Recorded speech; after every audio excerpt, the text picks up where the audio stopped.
I'd like to go ahead and open up the Budget Committee meeting for Monday, July 24th, and have our clerk read, have a roll call, please.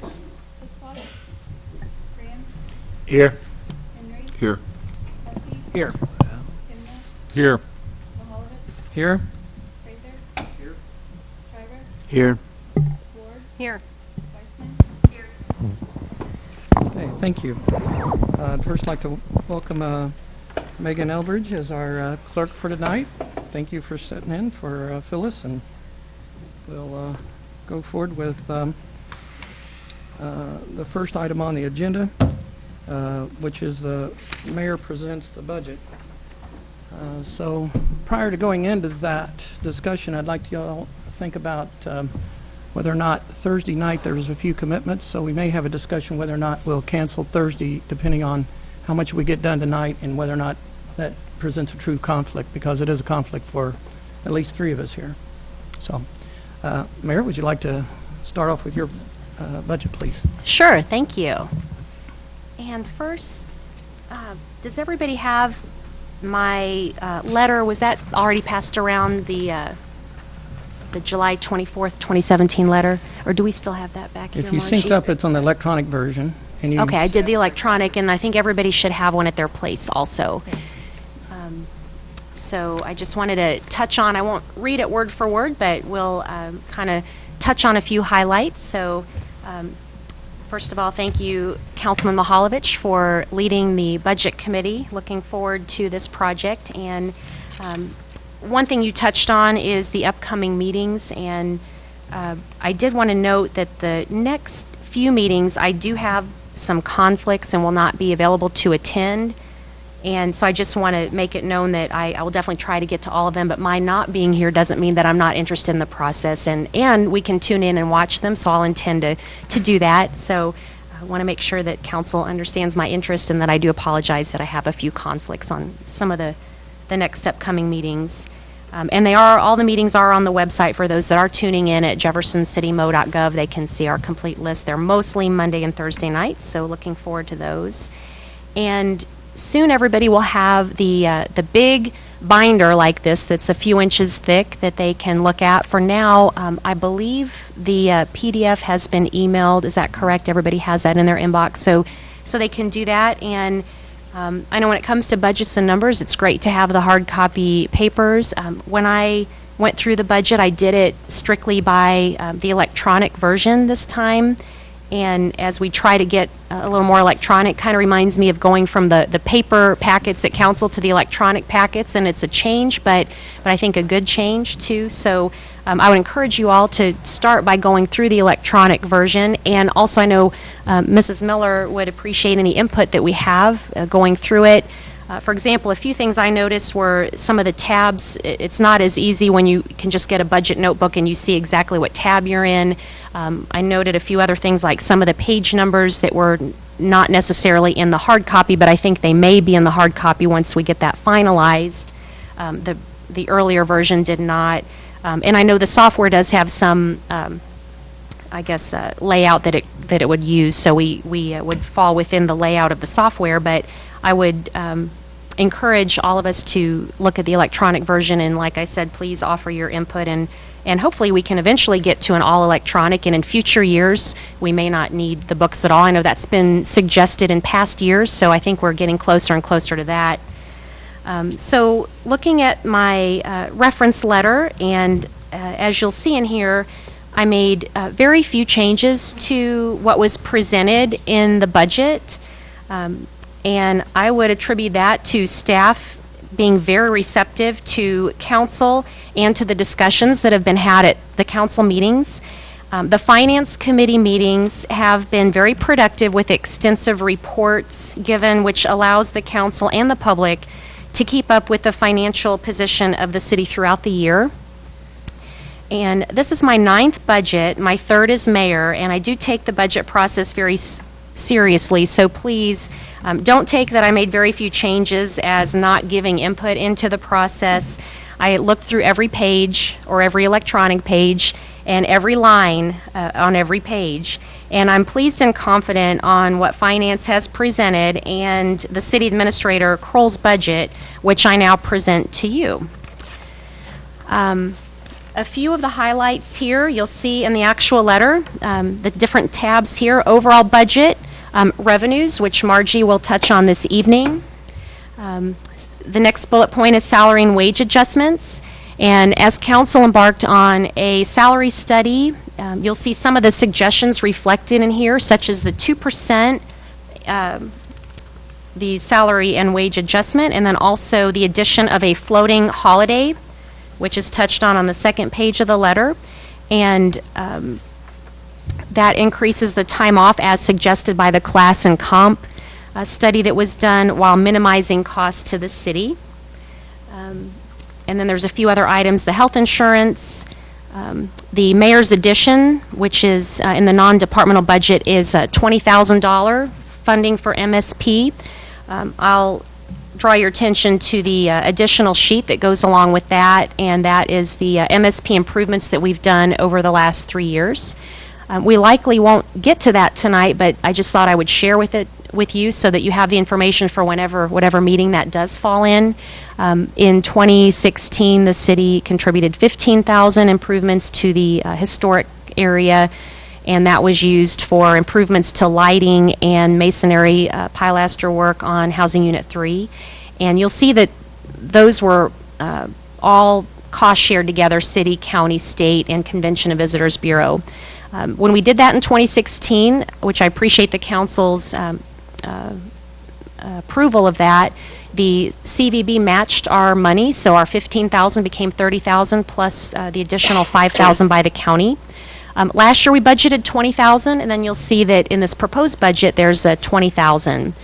The 20,000 from 2017 hasn't been spent quite yet, but we're working closely with the CVB.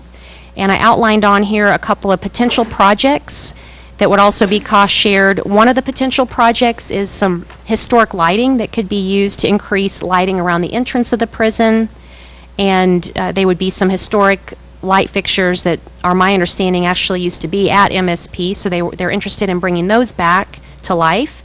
And the other projected possible project could be some restroom improvements at MSP. And I know sometimes it's not always glamorous to talk about restrooms, but when we have that many tourists there, 34,000 tourists last year, the CVB has an example at the bottom of the page of a trailer that's used at Eastern State Penitentiary in Pennsylvania, and that possibly they would like to fund something like that here.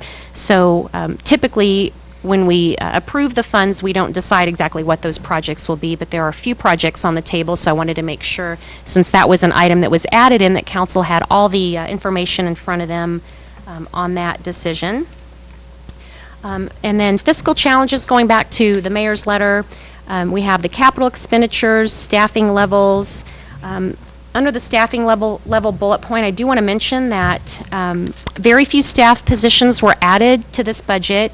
Only one full-time position, which was created by combining two current part-time positions, were added, and one additional part-time position is reflected as added in this budget, so very few. I already touched on the floating holiday. You'll also see transit, airport are highlighted in here, and then at the end, the general fund unreserved fund balance at 17%. So I also want to note stormwater is not reflected in this letter, but I've had a couple of councilmen ask about it, so I did want to briefly touch on that. Also, that typically the stormwater is taken out of the sales tax, and we have a current budget for that. In this budget, there is nothing additional in the fund balance to supplement that for anything in particular, so I did want to note that that you will not see that in this budget, that it's not taken out. There's nothing additional budgeted for in fund balance.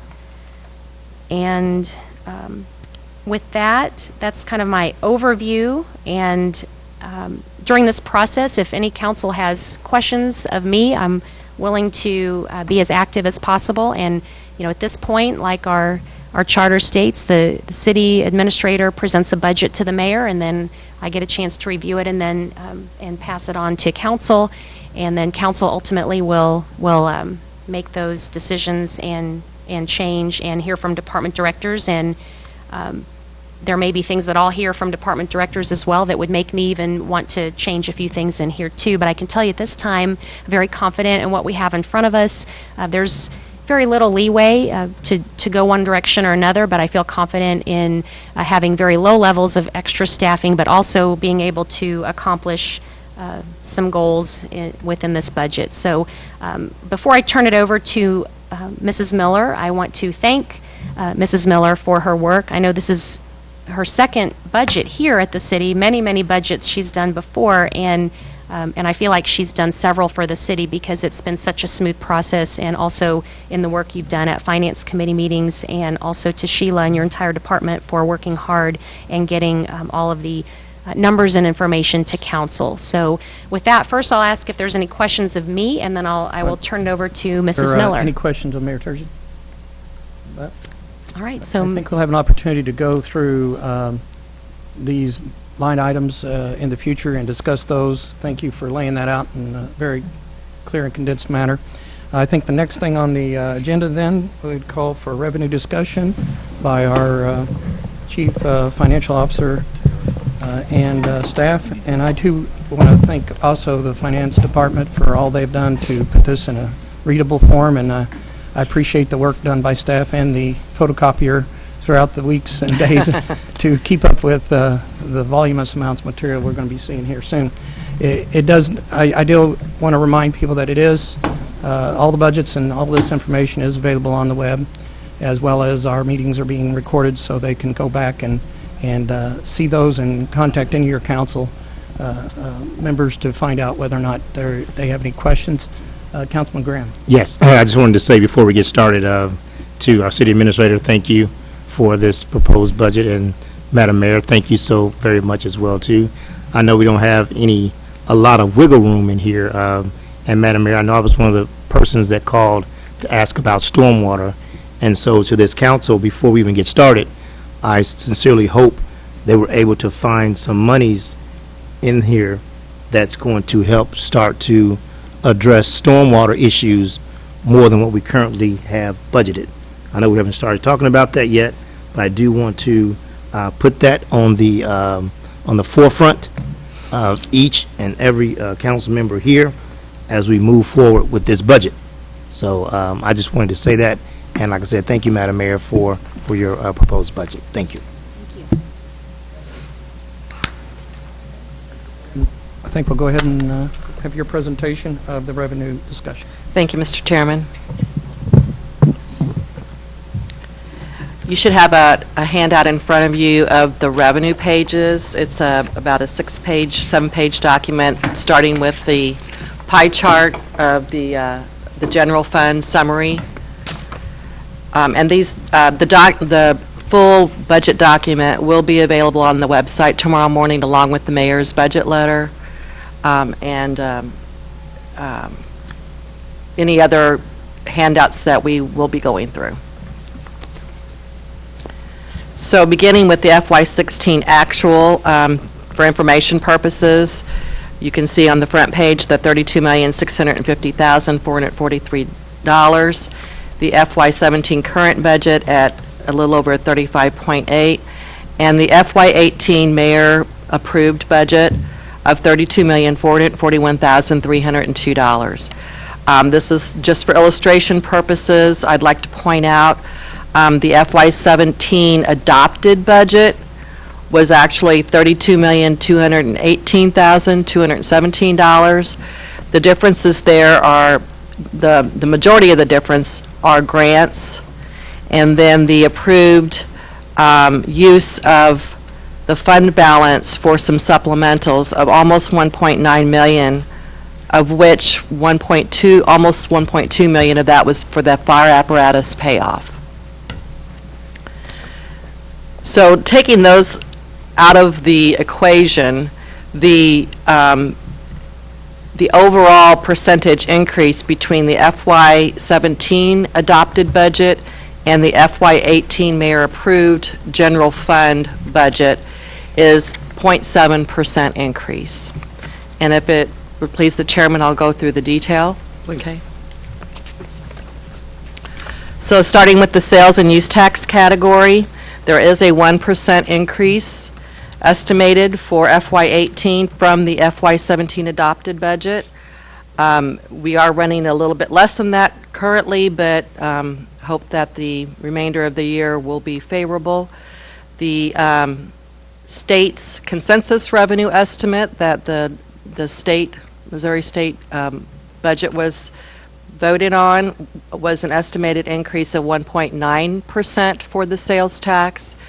And then just as a piece of information, the City of Columbia has a 1% sales tax increase included in their FY18 budget. Should I just continue on unless there are any questions? Okay.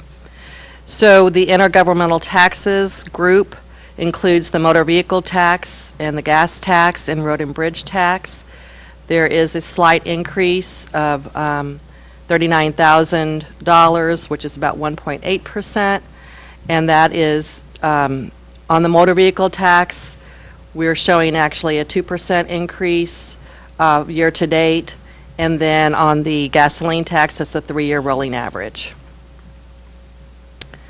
On the cigarette tax line, which is the other taxes, it is a decrease of $1,000 from the 2017 adopted because we have been seeing revenues trending down with the cigarette tax. The next section is the franchise and utility tax. We are reflecting a small increase in the electric utility tax from $4 million in 2017 to $4,050,000, basically for the new chamber factory estimate of the factory use of the electricity and what GRUT taxes will be increased from that new facility. The gas utility tax is a decrease of $100,000 from last year's adopted budget based on a 4-year rolling average. So it's taken into consideration the mild winters that we've had the last couple of years. The telephone cell utility tax is a little bit of a decrease based on a 3-year rolling average, and the cable franchise fee is remaining the same based on both a 2-year rolling average and a 3-year average. So overall for that category, there's about a $70,000 decrease in projections between the 2017 adopted and the 2018 mayor approved. Moving on to property taxes. We've got an increase in the current property tax line based on a 1-year rolling average. We do have some preliminary assessed valuations from both Cole and Callaway County that we just received this week. So there might be an update to this number, but this is the best estimate we have at this point. The delinquent property taxes are down slightly, but that is kind of good news because what has happened is the current property taxes have increased, so there's been less delinquencies. The financial institution tax is a little bit higher than the previous year based on a 2-year rolling average. We actually, the 2017 actual to date is actually $53,000, so this is a fairly conservative estimate at $48,000. The next two lines, the property tax interest and penalties and the surtax receipts remain the same. We have or the surtax receipts county reimbursement. The surtax receipts line itself is a little bit of an increase based on a 1-year rolling average, and the special tax revenue is a little bit of an increase based on the 2016 actual and removing some of those one-times but adding one-times that we're aware of for 2017. So the property tax section in total is about 2.5% higher than the FY17 adopted, or $131,700.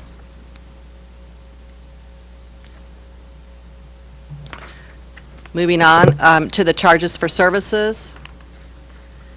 The first line is administrative chargebacks, and this is based on the calculation that we do in finance, that we take the administrative departments of the city and allocate those to the funds, including airport, transit, parking, wastewater, and parks. So those are a calculation based on personnel costs and operating expenditures for those administrative departments. So that has an increase of about $33,000 over FY17 adopted. The EMT reimbursement is a contract with the county, and that it remains the same at $25,000. The street cuts, we see a little bit of a decrease based on some 3- and 2-year rolling averages. The fuel chargebacks, this is basically the fuel chargeback for the housing authority. The parts chargeback remains the same at $185,000. The labor chargeback increases $5,000. The labor charge was increased to $90 an hour by our central maintenance. The rent, City Hall, you'll see a decrease of $35,000. This is the rent that the Parks Department was paying for the annex, and now that they're mostly moved out into the link, there will not be rent on that facility for FY18 because of the move of the municipal court to that annex. Rent on tower sites increased $36,000 based on a 2-year rolling average. The Cole County 911 reimbursement is a calculation of 25% of our total 911 expenses. So that fluctuates based on the department's budget for that section, for that department. The Cole County GIS Joint Cooperative is a $15,000 contract with the Cole County, plus we've added $1,850 annually for their share of the GeoCortex software that was implemented with the GIS department last year. There's no change in the sale of grave sites, and then the TIF administration fee, there is a calculation for the Capitol Mall that includes a 5% escalator and the south side. So those are estimates, and it is estimated to decrease about $7,000. So the total for that section, the charges for services, is about in total is about 1.8% increase over the FY17 adopted, or about $48,800.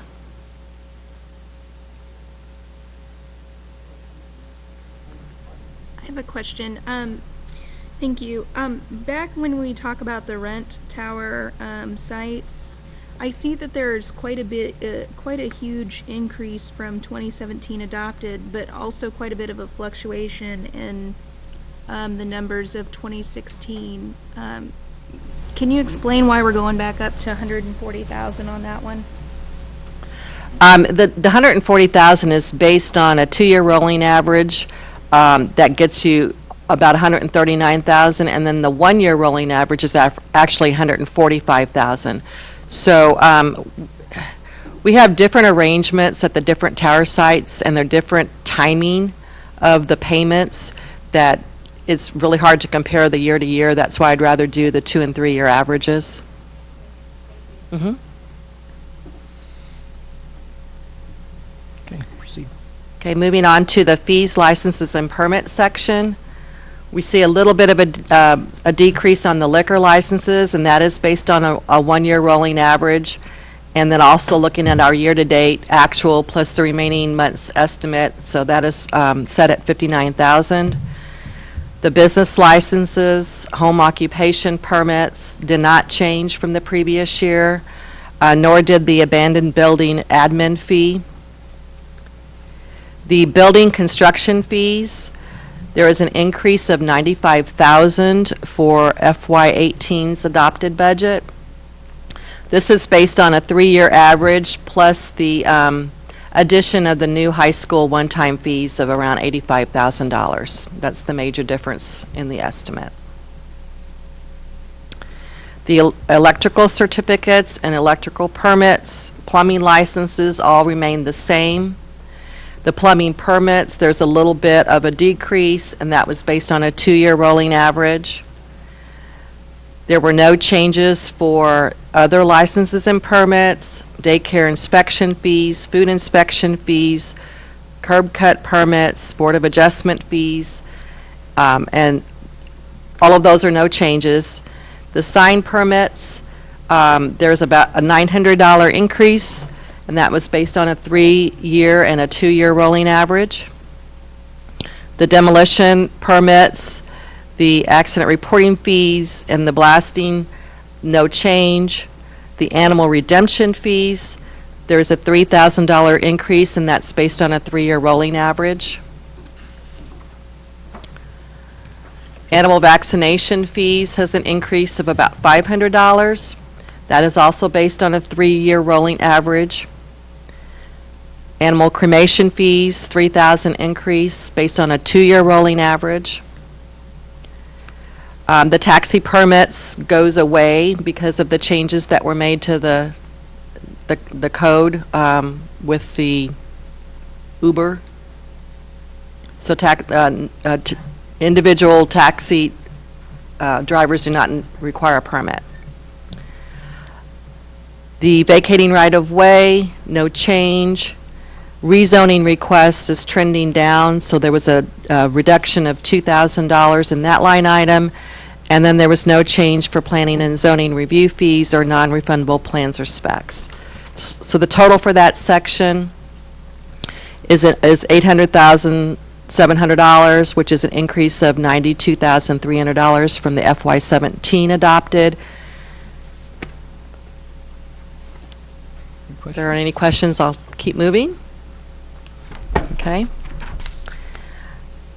The next section is a section that we did trend down. The fines and forfeiture section, the court cost is $2,500 less than the FY17 adopted, and the police fines traffic is about $110,000 less. And these reductions are due to some legislation that were passed actually a couple of years ago, limiting those maximum fines, and our budget was never adjusted for those items. In total, the fines and forfeiture section is $115,000 less than the FY17 adopted budget.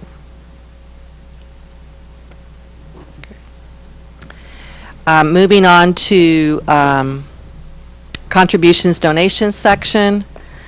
The big item on that in that section is the street repair that's part of the solid waste contract. And that is set by contract. It's a $10,612 increase over FY17 adopted. And that basically is the only thing that we budget in that section because of the nature of contributions and donations. The other operating revenues section, there's no changes to the miscellaneous line of $35,000, no changes to the revenue share, which is the purchasing card revenue share that we have with our contract on the banking services. Insurance claims at $20,000 and cafeteria refunds of $10,000, no change. So that section remains the same at $83,000 for the total, which is no increase from the 2017 adopted. Moving on to interest income. There's a slight change there, probably not as much as we could go to, but because we are rebidding that banking services, we don't know what the potential is. There could be some lowering of the interest rate that we're currently receiving in our banking services bid. So we stayed conservative there. There is an $11,000 increase, but that is, if you can see by the FY15 actual and the FY16 actual, that is actually quite conservative as far as the budget amount. Under the other non-operating revenue, there's an adjustment on the sale of assets, an increase from the 2017 adopted of $20,000 up to $45,000 projection, and that is based on what we've been seeing for average sale of vehicles and the number of vehicles that are being proposed to be replaced and those that will be sold. The transfers in is transfers from the lodging tax, and that is about $224 higher than the FY17 adopted budget.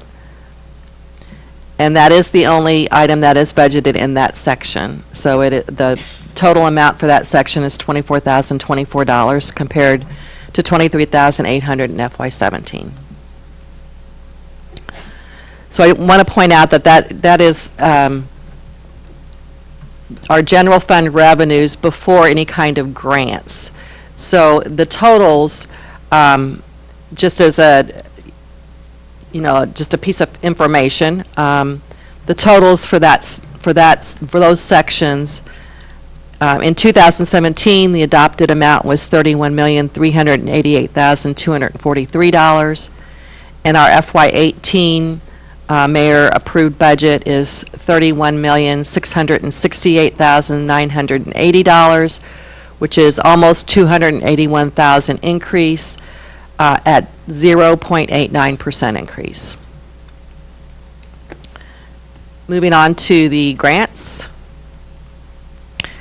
The entitlement grant, we have a slight increase of $7,218, and this is based on the expenditures of the salary information for that grant section in protective and planning and protective services. We do not budget on the police department until there is an assurance that the grant will be accepted or the application will be accepted, so you won't see anything budgeted for the non-departmental, the police department. The next budgeted line item will be the school resource officer. And this amount is based on 50% of the total school resource officer expenses as contracted with the Jefferson City Public School District. It does show an increase, and that is based on the current year's increase of another school resource officer. The total for that section is $231,623, which is an increase of $37,081 over the FY17 adopted budget. Moving on, under the Mustang grants, in FY17, that total was $26,000, which was broken up of $20,000 toward an officer's salary and $6,000 for a DEA vehicle. We have not received the officer's salary and benefits of $20,000, so we're only budgeting for the DEA vehicle of $6,000. If that does come in, of course, we'll bring it forward to the council. The fire department and planning and protective services admin, there are no budget items for that. The next budgeted line item is planning and protective services MPO. The first line item is a reduction from the FY17 adopted budget of $77,000, and that is based on 80% of the total MPO expenses. Because of some of the reclassification or reorganization of planning and protective services, that total department's budget has decreased, and that is reflected here.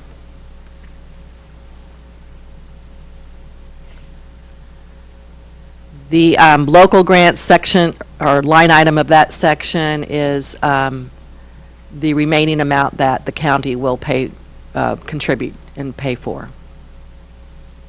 So in total, that section is projected to be $301,363 for FY18 compared to $383,314 for FY17, which is a reduction of almost $82,000.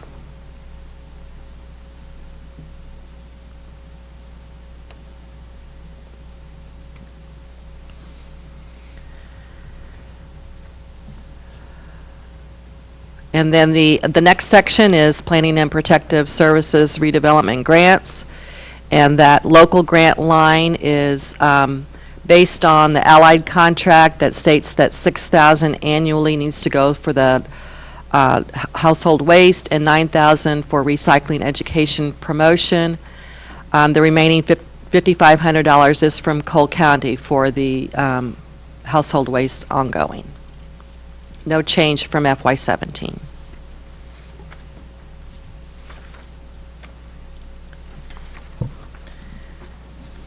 So the total revenue for the general fund for 2018 mayor-approved budget is $32,441,302.38 compared to FY17 adopted of $32,218,216.97. It's an increase of $223,085.41, or 0.7% increase. Be happy to answer any questions. Councilman Hussey.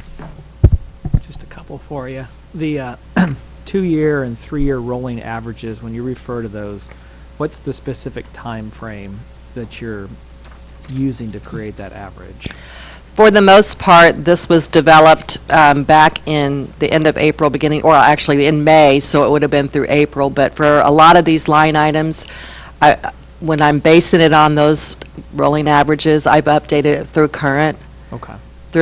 So it would be through June 30th. So it's actual numbers for 24 months or 36 months? Yes.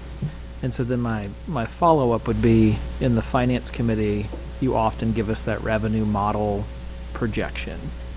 And then it's like actuals for the year, and then you make a projection as to how the year might end as well, correct? And I know that's kind of a projection, and things can change. Correct. Basically, I take the budgeted amount, allocate it according to historical collections for each of the months, and then as actual comes in, replace the projection with actual. Okay. So if somebody looks at, and I guess where I'm going with it, on some of them is like for sales tax and grut tax and some of these, if you look at the revenue model, the projection, it'll come in lower than what's in the budget for the year.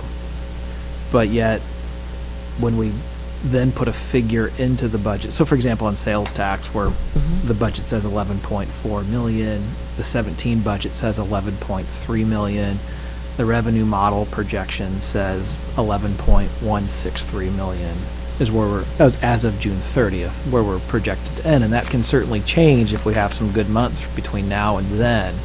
I guess I'm always cautious and hesitant about being too aggressive, because I felt like last year we were aggressive with our sales tax budget and some of those other items.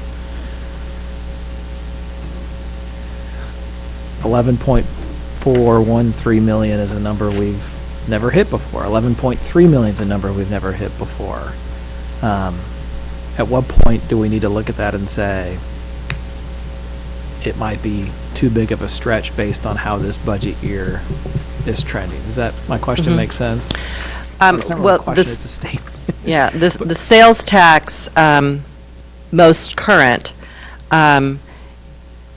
the actual through July 7th and the projected for the remaining months is $11,245,000. So it is very close. So if we come in with another good month, we're going to hit that 11.3. Okay. And then on items like the grut tax, where I believe like the year in projection puts us at, and I'm going off the last Finance Committee one, which is a little dated, but 7.2 million. The budget was 7.5. The request is 7.43. But it seems like, is that a line item that's trending the other way even with the increase in the GRUT tax a couple of years ago, what makes us think that that's a line item that might turn around and certainly go up again? And I know that's a very, very weather-related one, and we've had a lot of It is. mild winters.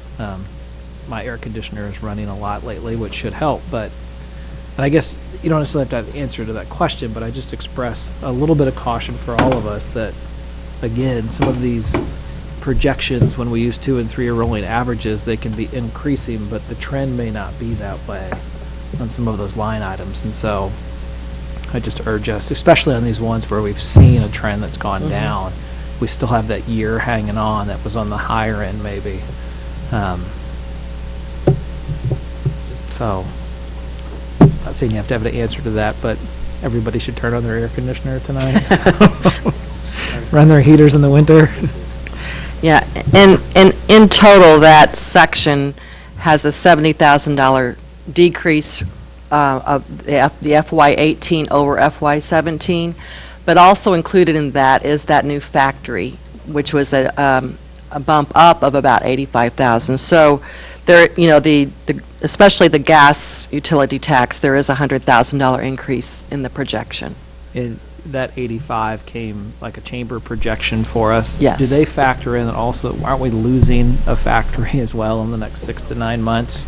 Is that factored in as well, that we may have a factory go offline? Yeah, that was too recent Okay. of an event for it to be included in these numbers.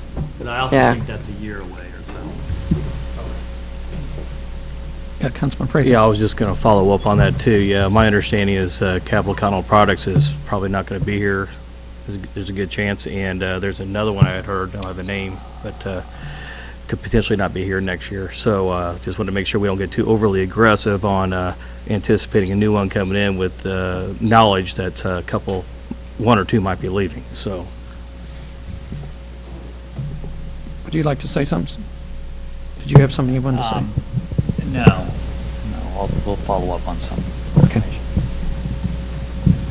Councilman Hussey. And I mean, just to, and I understand that the GRUT tax is, again, heavily dependent on weather, right? I mean, people use, and I know that there's the business side of that tax, but also just the personal side that we pay into it. And yeah, the past couple winters have been mild. My furnace did not run as much this past year as it has, and I've looked at my utility bill. It looks great lately, but I've had worse years on that utility bill. And I would just say I'll be really curious after the eclipse takes place. Like, I think that's going to be an economic boost on sales tax and lodging tax, but that's a once in a lifetime event, and so we won't even know those numbers until October. I mean, if it's an August 21st, that's October Yeah, sales. and get depending reported. on when businesses, whether they have quarterly filing or monthly filing, it could be even later than that. Okay. So really, that wouldn't even be a factor. So this year could end really well, but I would still express the same caution about being too aggressive in growth.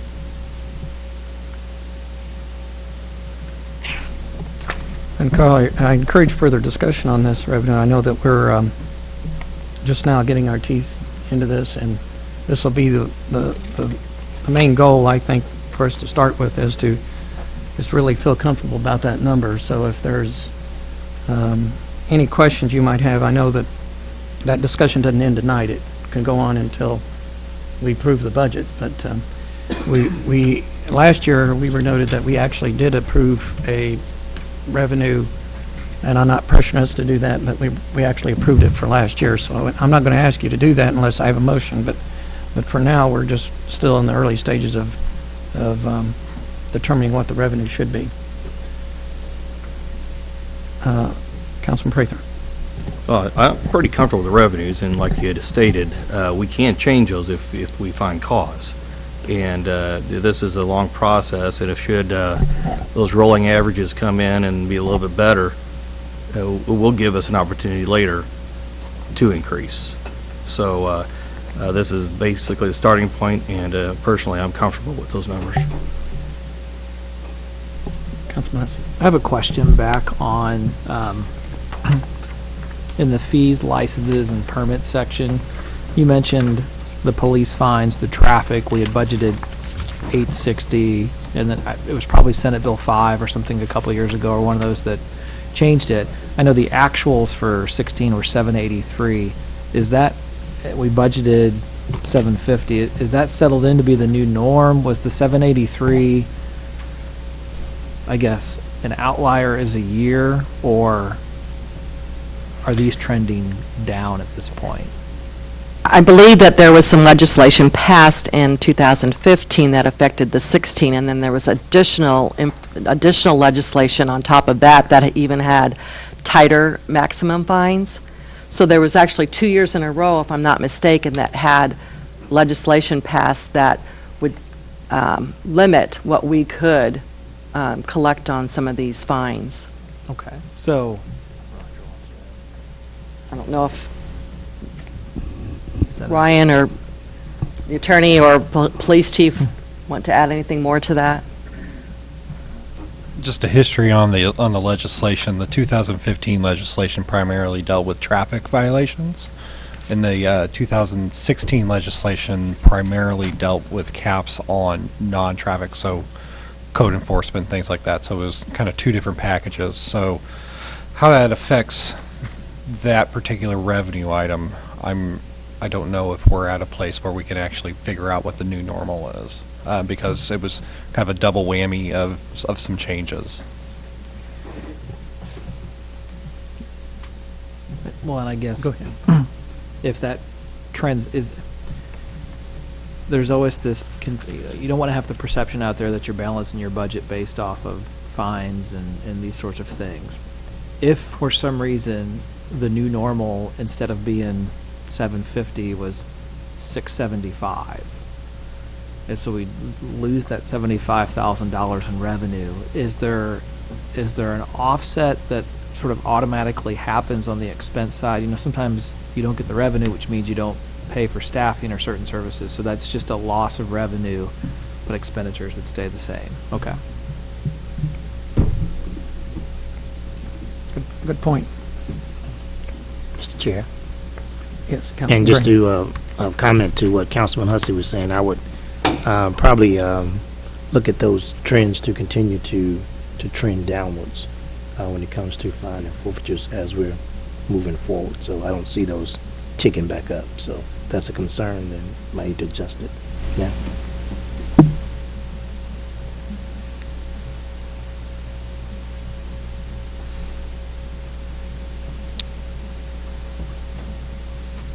I'd encourage you to provide anything to staff that you want further information on, maybe greater rationale for any of these items. I think they've done a great job of putting this together, but we may need more clarification.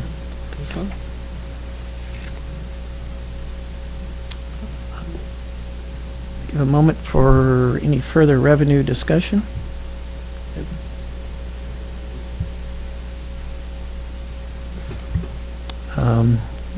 Councilman Prather.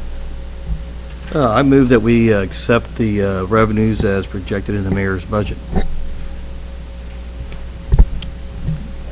We have a motion and a second on the that'd be discussion. We do need a starting point, and like I said, these can be changed, but we need to have something set to really, before we get into the expense side of it, to have something to go off as far as revenues. And like I said, if it comes in reports in the subsequent weeks that things can be changed, then we should do so. But this time, I think we need to set a number and work from it. Any other discussion on the motion in front of us? I thought the .7 was pretty conservative in terms of sales, and then we had some reduction in the fines and forfeitures, and that we kept seeing at the budget meetings that were behind projections. So the things that were corrected are the things that I would have been asking questions about. No further discussion. It prepares we're ready to vote on the motion. All those, roll call, or is it, all those in favor say aye. Aye. Opposed? The motion passes. We have we have put on what I would call the parking lot until we finally approve our budget. This is sets out there until we formally approve our budget as a benchmark for which we're going to plan around. That'd be the best way I could characterize what we just did. Any questions about that? Okay, so we're going to work off of this until we can be proved otherwise. And so there's also, it was brought up earlier about some councilmen and ladies that are not going to be able to be at our future meetings. So anything you're not going to be at, let me know, or the clerk know, or somebody to know that you won't be at a meeting, so we can plan around that. I'd like to have at least 7 or 8 council available each meeting. Having said that, there appears to be a conflict this Thursday that we could potentially launch into our Thursday discussion, a continued discussion on revenue, and if we should make progress on that tonight, then we may be able, as a group, choose to cancel Thursday meeting. Any discussion on that? Keep moving forward. I personally won't be here, so. Okay.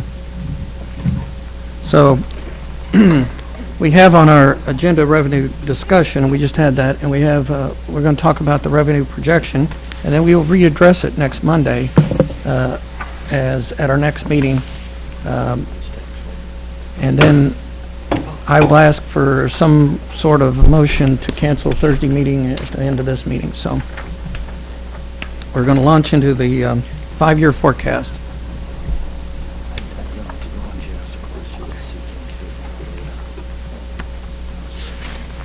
Mr. Chairman, as part of the revenue discussion, there was some interest in an overview of local use tax, and I didn't know if you wanted that to be part of this discussion or have that at a later date. Does that pertain to the subject we were talking about at our budget meetings? Our The finance meeting, Yeah. yes. What's the pleasure? Some in here have not heard the issue that we may be. Is that on our next agenda for council? Full council? Actually, it probably is more appropriate to talk about it during the revenue discussion or the budget highlight. I mean, it's not in our budget, but it was brought forward by the Finance Committee to maybe include it as part of the budget discussions. Sure. I'll yield to your judgment on how you want to do that.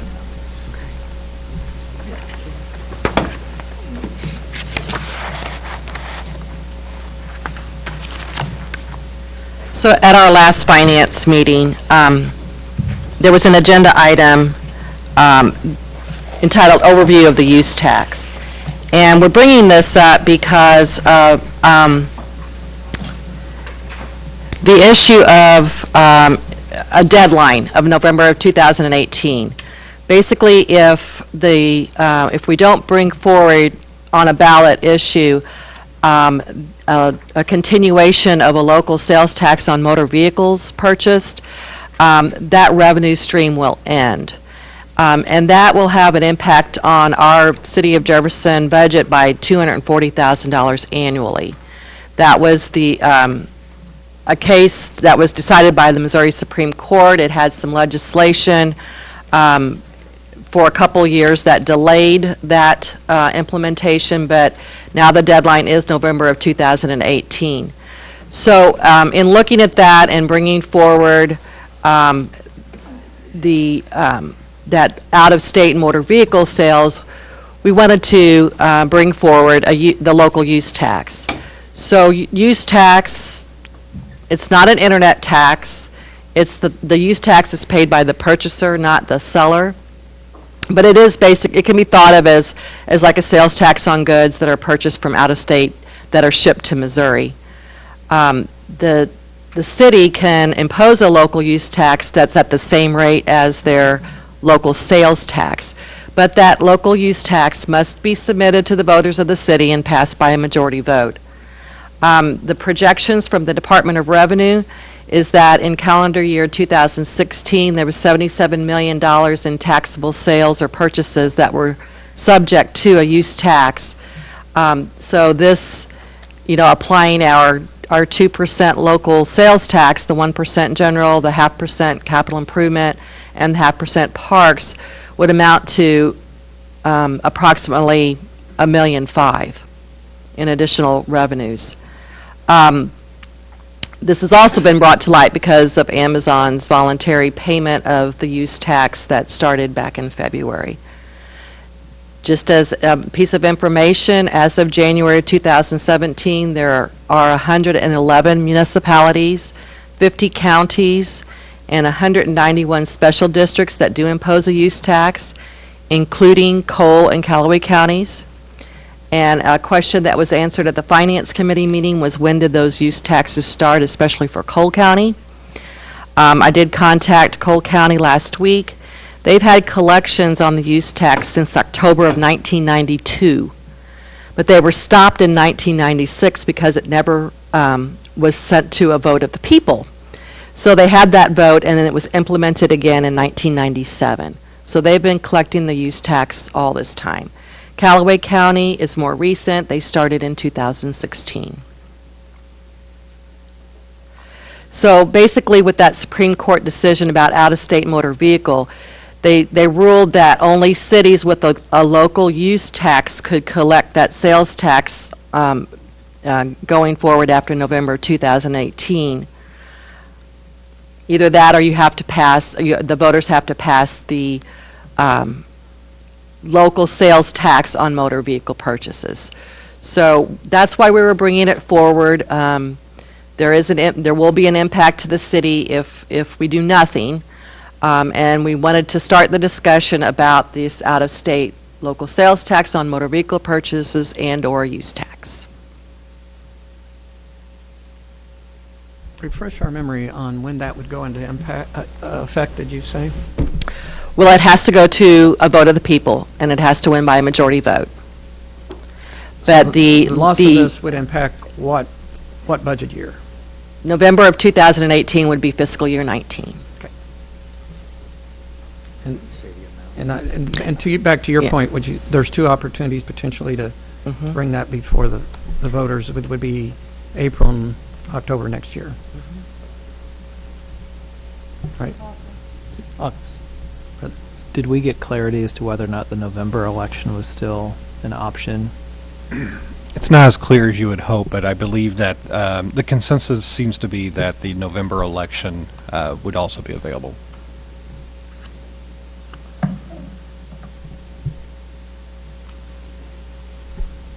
Any further discussion on that, the use tax, or that point?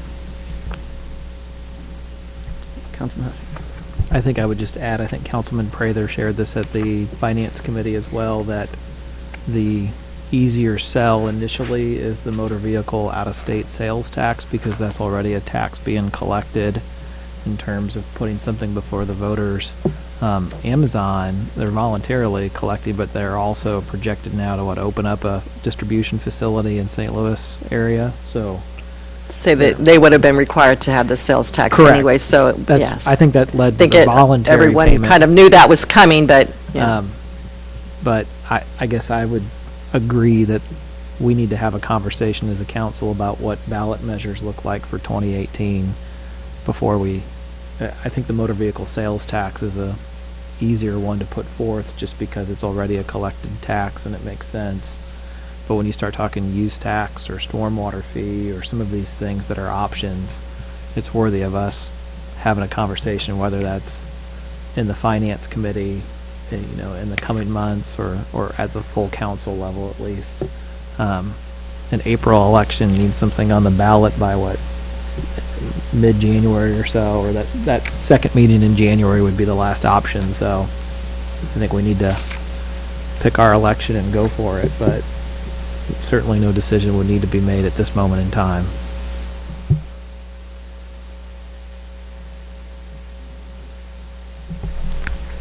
Okay. Okay. So, moving on to the budget highlights. It is the 3-page document that was just handed out. It has a little bit more detail than the mayor's letter. I won't read every number on this since you have it in front of you, but the proposed budget across all funds is $63,353,702.10, and there is a breakdown of those budgeted expenditures by fund. The general fund being $32,441,302.38. There is a pay plan included in the mayor's approved budget. There is a proposed 2% pay increase. That is not an across the board whatsoever. It is an amount of money that there should be further discussions on how that is implemented. But that total cost across all funds is $530,362.24. That does include salary and benefits. And the general fund share of that is $399,606.69.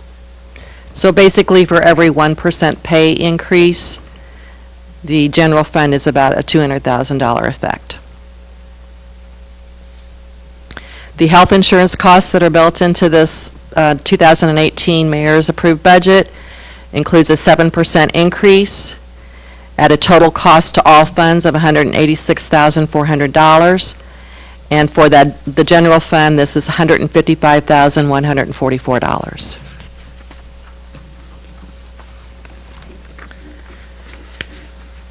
You should also have your large pink sheet summary, as it's referred to. That has the section 2 for any additional positions or personnel. And the shaded green lines are the lines that are funded in the mayor's budget.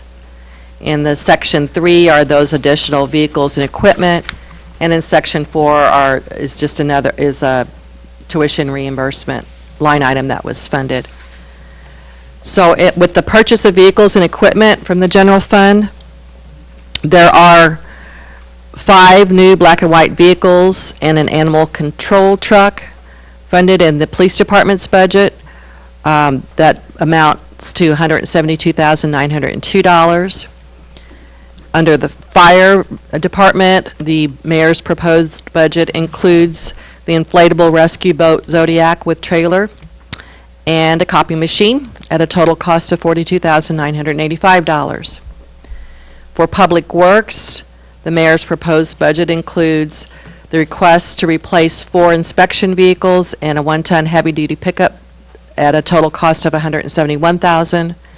And then for information technology, there's a new mail machine that costs $15,000 across all departments and funds, of which the general fund share is $8,700. Those are all items that are funded in the mayor's budget.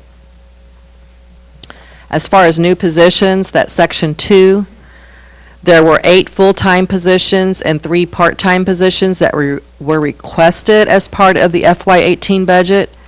The mayor's budget includes a plan reviewer, a full-time plan reviewer, but this is actually taking 2 part-time positions and eliminating those to fund this 1 full-time position with benefits. It also includes a part-time property room technician from the general fund. The mayor's budget includes a recreation specialist and a parks maintenance worker from the parks fund, and the remaining positions were not funded. Included in that section 2, the first line, you'll see floating holidays, or holiday, or days. The mayor's proposed budget includes adding a floating holiday for all benefited employees employed November 1st of each year, but must be used by October 31st, so it's not eligible to be paid out or accumulated. So because of this restriction, those costs will be minimal, and the use will be monitored and approved by management, so that we don't have a lot of problems with overtime. That we intend to use just the overtime that is already budgeted. There may be some lost productivity and may be some step-up pay in the fire department. The Austin Peters Group Classification and Compensation Study recommended that the city should move forward toward the peer group in number of sick and vacation days. Well, this floating holiday will increase time off for employees while minimizing costs to the city, unlike adding sick or vacation days. Also want to note that the transit subsidy for fiscal year 2018 is projected at $1,023,442 from the general fund. And the airport subsidy is $225,547 from the general fund. On your large summary sheet, the section 1 toward the bottom, you'll see the estimated FY17 ending unreserved fund balance is projected to be a little bit over 8.5 million, which is 26.52%. And the FY18 unreserved fund balance is that a little over $8,544,000, which represents 26.34%. I know I went through that pretty fast. Yeah, Steve. May I just highlight two things that Margie mentioned, and that is, one, on the salaries, that's a number that's in there for right now. I think that number is inadequate. I think it should be a higher number for employee salaries, but we can talk about that, I know, when we get to the details. And then the other item is on the health insurance. We have the 7% increase in there. I suspect it'll be higher than that, and if it is higher than that, then I think a decision will need to be made about whether we pass that increased cost on to employees, or whether we're able to readjust our plans somehow to be able to accommodate that, or a combination of the both. So I wanted to make sure we pointed those points out that Margie did mention. Question. Councilman Henry. I'm sure it's in the midst of all this somewhere. But Margie, could you tell us what was the pay increase last year? How was that done last year? If you could refresh my memory on that. Yeah, it was a 2% and a 2%. 2% at the beginning of the fiscal year and 2% after the study was completed. Which was less than the recommendation from the consultant, the Austin Peters consultant. Councilman Graham. So, Steve, this 2% here you said would not be across the board. So this 2% is used how? Well, I think that's an item for discussion whenever we get to that point. Maybe if it's, I know there has been some discussion last year about pay for performance. Well, pay for performance in my mind would warrant a larger percentage, so it has an impact on employees that are performing. We can talk about those details. Certainly could be an across the board. There's just several ways that that gets implemented, and I think that's a conversation with the council about what your interests are. Thank you.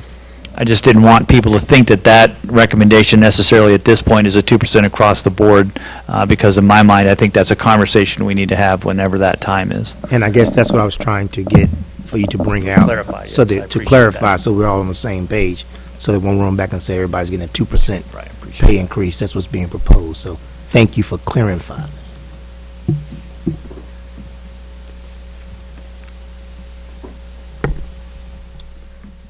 Any further, do you have any further items in the presentation on this? No, unless there are any questions about the budget highlights, we can move forward to the 5-year forecast. Okay. All right, so another big sheet. There's actually 2 pages to that document. Just an alternate version being brought forward for your information this year. So starting with the document that in the bottom left corner says General Fund, no unexpended. So what I've got here are 2013, 14, and 15 and 16 actual numbers. the 2017 adopted budget. The 2018 projected column is the mayor's approved budget. And then there are assumptions made for those out years of 2019 through 2022. I'm not going to go into every line item, but what I've got are is an analysis of revenues in total since 2005 and what some of those years' averages combined or looked at separately, looked at the last few years. You'll see to the far right the gray shaded box that has the assumptions. So based on this historical information on revenues, there's a 2.3% revenue increase built into the 2019 through 2022 years. That's based on an increase between FY15 and 16 actuals of 2.3%, a 2-year average increase of 2.69%, a 3-year average of 2.37%, and a 10-year average of 2.25%. So for the illustration purposes, there was a 2.3% increase built into most of the lines. There are some lines that are excluded from any increase that we know are reducing, and that is basically the cigarette tax and some of those contribution donation lines. Those lines you can see where there aren't any increases built in. So where you see the italicized percentage under the revenue section, it's not exactly 2.3 because of some of those lines that the increase doesn't apply to. In the expenditure section, there are also some assumptions made. In the personnel services, there is a 2% increase built in every year, along with the 5% health insurance increase built in every year. For most of the other lines, the materials and supplies, contractual services, utilities, etc., it's a 2% increase built in. The shaded lines of purple and blue in the middle of the page are taken from the capital replacement plan that was done a couple of years ago. These are projections based on replacing vehicles at certain ages and equipment. You'll notice that the numbers on average are about $300,000 for building or infrastructure and about $900,000 to $1 million for vehicles, depending on the year we're looking at. So bottom line, in 2018, the mayor's approved budget, you'll see 26.12%, which is a little bit different than what I shared earlier. And it's probably because of some reappropes that have happened since in the 2017 column that haven't been updated. But we're predicting an almost 8.5 million unrestricted fund balance in 2018, and like I said, that's 26.12%, where by policy we have set a no lower than 17%. And in those out years, you can see the reduction going down till we get to 2021, which is a little under 15%, and then 2022, which is almost 11%.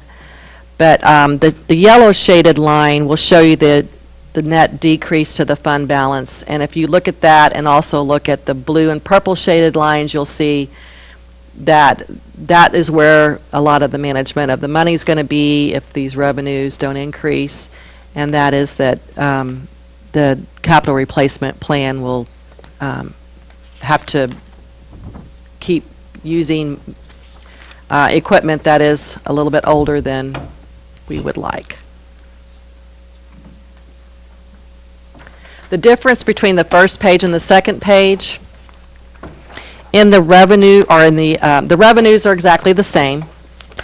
In the expenditure section, there is a line before the subtotal for the expenditures that is entitled Projected Budget Variances, 4% projected unexpended. This is based on some historical information of the amount of actual expenditures compared to budgeted expenditures. So I've got some documentation going back to 2010 of those variances. They range anywhere from 7.5% to almost 13%. The median was 9.82%.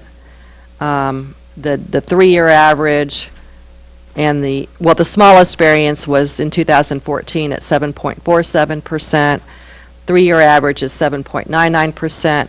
What I've got in here for illustration purposes is a very conservative 4%. So if history holds true and the actual expenditures are 4% below the budget, it makes quite a bit of difference in the bottom line. As you can see, even going out to the year 2022, we've got a 33% fund balance. Or the revenues are, are at that still at 2.3%. So just for illustration purposes, it's going to be in a range between the front page and the second page.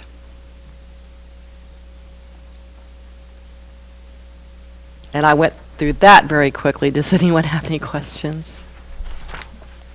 Well, for even those who have been on the council a few years and seen this, it's still a reminder each year of how this works. I had notes from last year that we had a projection of 10% increase in the projections for health. And the last projection we went, so this was 5% increase in health care, right? Is that what you said? In this 5-year forecast, yeah. In the actual FY8 or the 2018 mayor's approved budget, there's a 7% increase built in. Yeah.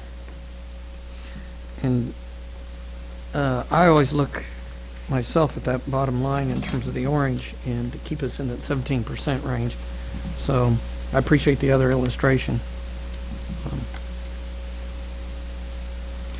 The other thing I might add is I feel good about how this council has addressed some of the issues with regard to the capital improvements plan or the capital replacement plan, and we have a sinking fund there in that purple area that I hope is achieving the goal we wanted it to. So I don't know if City Administrator has any comments on this.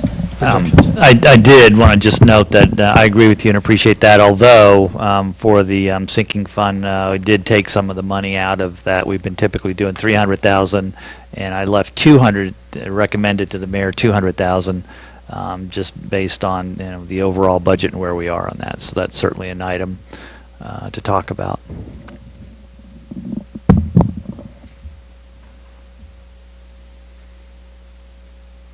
Any discussion on the projection? The forecast, rather.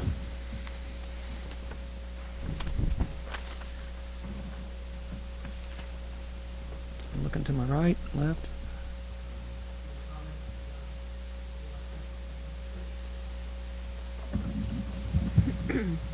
Really nothing additional. I have gone through this with Steve and Margie and feel very comfortable with the projections, and so I think it looks to be conservative yet accurate from, based on the background. So I feel very confident in it. Thank you.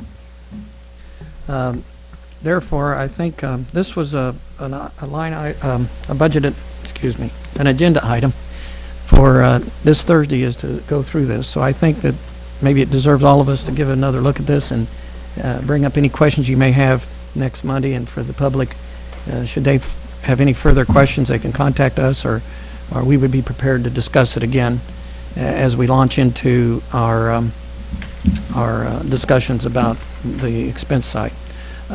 Margie, can you walk us through the next few meetings? I think I will look for a motion or I could just, about Thursday's meeting, could I, as a group, should we vote to cancel that meeting? Would that be the appropriate action? Okay. I think it'd be good to have that on the Okay, let's go ahead and I would entertain a motion to cancel next Thursday's meeting. Second. Okay, all made by Hussey, seconded by Graham. All those in favor say aye. Aye. Opposed? Okay, a night off from budget. And This Councilman Thursday. Mahalovich, you said next Thursday. You're referring to this coming Thursday, the Yes. 27th, correct? Yeah, Okay. 2 more days, yes. Okay. 3. We'll post that cancellation. Very good. And then that brings us to the discussion for the 31st, which is next Monday, will be, we'll proceed with, in what way? At this point, we would start with the expenditures, the detailed expenditures by department, starting with the mayor and council, going through administration, pretty much basically what follows the book. And we will have the books available, I want to say in the next couple days, just to give us a chance to review them. So the hard copies of the books, we had planned on distributing at the Thursday meeting, but you can come by them, pick them up, I would say Wednesday, be safe. Okay. Sheila will send an email when they're ready to be picked up if you would like to see them in advance. Otherwise, they will be available Monday night, the July 31st. And again, And you do have your electronic version available in the Budget Committee packet. and again, for the public, it'll be posted tomorrow on the web. Yes, site? it will. Yeah, very good. Yes, Mayor Turgeon. And on that note, does everybody, I guess before they make the copies, is that assuming everybody wants a hard, or the hard copy rather than the electronic? Yes, I'm I best served would. at this point. I would. Okay, just The- making the sure one- before you make all 10, so the it one, sounds like you do. Okay. And I appreciate the point on it being electronic, and it really takes a lot of staff time. I do go through that myself, and I find the paper to be good at this point. If I was to create if we were going to electronic, my only change would be hyperlinking a table of contents, so I could go right to the tab. I don't know that I can do that here. The electronic version should have bookmarks on it. Okay, So at the bottom of your iPad, if you don't know where that is, I can show okay, you. thanks. So you can go directly to the tab section you want to go. There is some advantages to the electronic version. If you want to find out a line item like Old Town, you just search Old Town and you'll come to that line item. And so I've done that in the past, and I appreciate the comment. If there are any further business to the right, to the I have left? a quick correction. I noticed I used my old letterhead on the letter I sent out today, so if you look at the top right-hand corner, it's our old website. So if anybody is referencing that, of course, it's jeffersoncitymmo.gov, not the old .org that's listed here. So I apologize, I still have some old copies of my letterhead floating around. So it's jeffersoncitymmo.gov, and that way if the public sees this letter, they will be able to access our online meeting calendar at the correct site. Thank you. Thank you. If there are no further business, I'll declare us adjourned. Thank you. Steve, question for you.